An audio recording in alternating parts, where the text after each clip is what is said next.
મિત્રો, મને આજે પણ બરાબર યાદ છે કે જ્યારે હું એક છોકરાને તેના ઘરે ટ્યુશન લેવા જતી હતી, તે સમય ખૂબ જ અલગ હતો અને સારો હતો. એક દિવસની વાત છે, હું રોજની જેમ તેના ઘરે તેનું ટ્યુશન આપવા માટે ગઈ, ત્યારે મોસમ થોડુંક વિચિત્ર લાગતું હતું કે થોડી વારમાં વરસાદ આવશે અને ઠંડી ઠંડી હવા પણ આવી રહી હતી અને થોડીવાર પછી અચાનક જોરદાર વરસાદ શરૂ થયો. વરસાદ એટલો ભયંકર પડી રહ્યો હતો કે બહાર નીકળવું મુશ્કેલ હતું. મિત્રો, મને ચિંતા થવા લાગી કે હવે ઘરે કેમ જઈશ. ત્યાં અચાનક તેના ઘરમાં ફોન વાગ્યો. તે મારા પપ્પાનો ફોન હતો. મારા પપ્પાએ કહ્યું કે આજે કોમલને તારા ઘરે જ રોકી લેજે.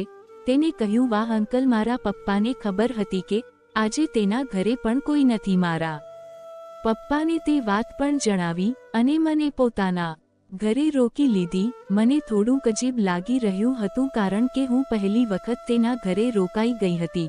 થોડીવાર પછી તેને બંને માટે ગરમાગરમ ચા બનાવી અને મને કહ્યું, મેડમ તમે આરામથી બેસો, આપણે બંને વરસાદ બંધ થાય તે રાહ જોઈશું. પણ વરસાદ રોકાયો એવું મને લાગતું ન હતું. હવે રાત થવા લાગી ત્યારે તેને કહ્યું, ચાલો કંઈક સારું જમવાનું બનાવીએ. અમે બંને કિચનમાં જઈ નૂડલ્સ બનાવ્યા અને બંને સાથે ખાતા ખાતા ઘણી બધી વાતો કરી. મને લાગ્યું કે હવે અમારી દોસ્તી જામી રહી છે. અમે બંને નાનપણથી મિત્રો હતા અને અમે તે નાનપણની વાતો કરી રહ્યા હતા. થોડીવાર પછી તેને કહ્યું, ચાલો કંઈક રમત રમીએ. તેણે લૂડો રમવા માટે ફોન બહાર કાઢ્યો અને અમે બંને રમવા લાગ્યા. રમતા રમતા અમારે બંનેની મસ્કરી પણ શરૂ હતી. મને વારંવાર અવનવી જગ્યાએ ટચ કરીને તંગ કરી રહ્યો હતો અને મને ખીજવવાનો કોઈ મોકો છોડતું ન હતો. આખું ઘર અમારા હસવાથી મૂજી રહ્યું હતું. અડધી રાત્રિ થઈ ગઈ હતી અને હું થાકી ગઈ હતી, માટે તે એક ચાદર લાવી અને મને કહ્યું, તમે આરામ કરો, હું બીજા રૂમમાં સૂઈ જાઉં છું. પરંતુ મને નીંદર નહોતી આવી રહી. મેં તેને બોલાવ્યું. મને તેને કહ્યું, નીંદર નથી આવતી, ચાલ આપણે બંને બેસીને વાતો કરીએ.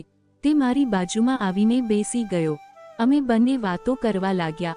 અચાનક મને કહ્યું, મેડમ તમને ખબર છે, નાનપણમાં હું તમને પસંદ કરતો હતો. અમારા બંનેની વાત ચાલી રહી હતી ત્યાં અચાનક લાઇટ જતી રહી. આખા ઘરમાં અંધારું થઈ ગયું હતું અને વરસાદનો અવાજ સાથે વીજળીનો ગડગડાટ ખૂબ જ આવી રહ્યો હતો. રોહનની મીણબત્તી ચલાવી થોડું અજવાળું કર્યું. મને ખૂબ જ ડર લાગી રહ્યો હતો. તેણે મને કહ્યું, મેડમ ડરવાની જરૂર નથી, હું તમારી સાથે છું. હું તેની વાત સાંભળીને ધીમે ધીમે વરસાદ ઓછો થવા લાગ્યો અને મને પૂછ્યું, મેડમ તમારું સપનું શું છે? મેં કહ્યું, મારા માતા પિતાનું નામ એક દિવસ રોશન કરીશ. એવું મારું સપનું છે અને હું પોતાને સાબિત કરીશ. ત્યાં તે બોલ્યું, મને ભરોસો છે કે તું તારું સપનું પૂરું કરીશ. મેં તને પૂછ્યું, તારું સપનું શું છે? તેણે હસતા હસતા કહ્યું, મારું સપનું કે છે કે હંમેશા મારા નજીકના લોકોને ખુશ કરું અને ખાસ કરીને તમને હું ખુશ કરું. હવે મારા દિલની ધડકન તેજ થઈ ગઈ હતી. પછી અમને એવું લાગ્યું કે હવે સૂઈ જવું જોઈએ. હું મારા રૂમમાં જતી રહી અને તે પોતાના રૂમમાં જતો રહ્યો. મને આખી રાત નીંદર ન આવી. હું બસ તેની આ વિશે વિચારતી રહી. સવારે જ્યારે હું ઉઠી ત્યારે તે ચા બનાવી રહ્યો હતો અને તેણે કહ્યું, હવે વાતાવરણ સારું થઈ ગયું છે, તમે ઘરે જ રહી શકો છો. તેણે કહ્યું, હા, પણ મને આ રાત હંમેશા યાદ રહેશે. જ્યારે હું ઘરે આવી ત્યારે પણ હું તે રાતના વિચારો કરતી રહી હતી. મારા દિલમાંથી અને મારા વિચારમાંથી જવાનું નામ નહોતું લેતો. આ એવી એક વિચિત્ર અનુભવ હતો. શું આ દોસ્તી હતી કે પછી તેના નાથી પણ આગળ? હું સ્વીકારવાથી ડરી રહી હતી. થોડા દિવસ સુધી મેં તેની સાથે સંપર્ક ન કર્યું. અમે બંને ટ્યુશનના બહાને મળતા હતા, પણ સામાન્ય વાત થતી હતી. હું તેની સાથે નજર નથી મેળવી શકતી. એક દિવસ તેણે મને પૂછ્યું, મેડમ શું થયું? તમે મારી સાથે વાત કેમ નથી કરતા? મેં તેની સામે જોયું અને કહ્યું કે બધું બરાબર છે, પરંતુ મારો અવાજ ગભરાયેલો હતો.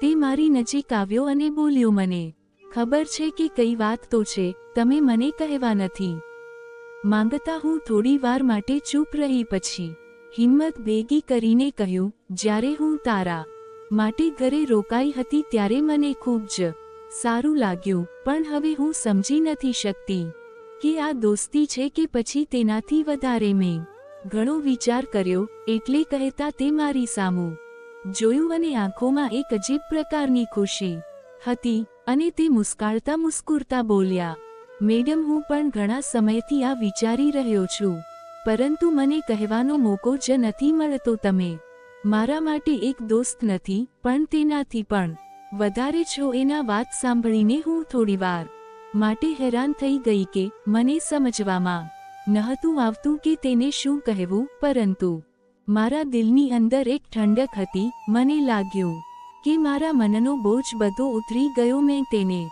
ધીરેથી કહ્યું, તો આજ આપણે હવે શું કરીશું? તેણે હસતા હસતા કહ્યું, મેડમ, આપણે તે જ કરીશું જે આપણને સારું લાગે. કોઈ ઉતાવળ તો નથી ને?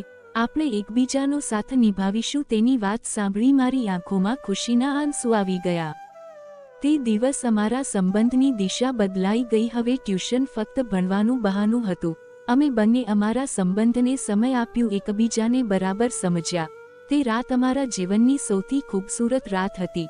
અમારા બંનેની દોસ્તી એક નવા સંબંધ ઉપર જઈને ઊભી હતી. ટ્યુશન તો ફક્ત હવે એક બહાનું હતું, પરંતુ તેની પાછળની કહાની બીજી જ હતી. હું રોજ તેની રાહ જોતી. એક દિવસ તેને કહ્યું, મેડમ, શું તમે વિચાર્યું જ છે કે આપણે બંને આ જ રીતે રહીશું તો જિંદગી કેટલી ખૂબસૂરત હશે? હું તેની વાતો સાંભળીને હસવા લાગ્યો અને કહ્યું, જિંદગી જ્યારે ખૂબસૂરત થઈ છે ત્યારે તું મારી સાથે હશે. અમારી વાતો હવે ઘણા બધા સપનાને જન્મ આપી રહ્યા હતા. ધીરે ધીરે અમારી વચ્ચેનો વાતો અમારા પરિવારમાં પણ ખબર પડી ગઈ. મારા મમ્મી પપ્પા પહેલેથી જ તેને પસંદ કરતા હતા અને તેના પરિવાર પણ મને પોતાની દીકરી જેમ સાચવતા હતા.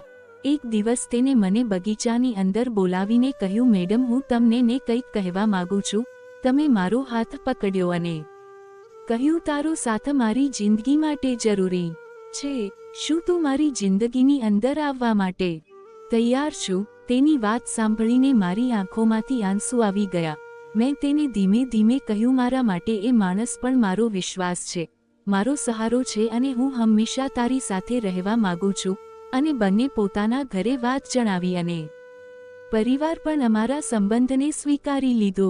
અને થોડા સમય પછી અમારા બંનેની સગાઈ થઈ ગઈ. એક દિવસ હું તેની સાથે ઊભી રહી હતી ત્યારે મને તે વરસાદની વાત ફરીવાર યાદ આવી.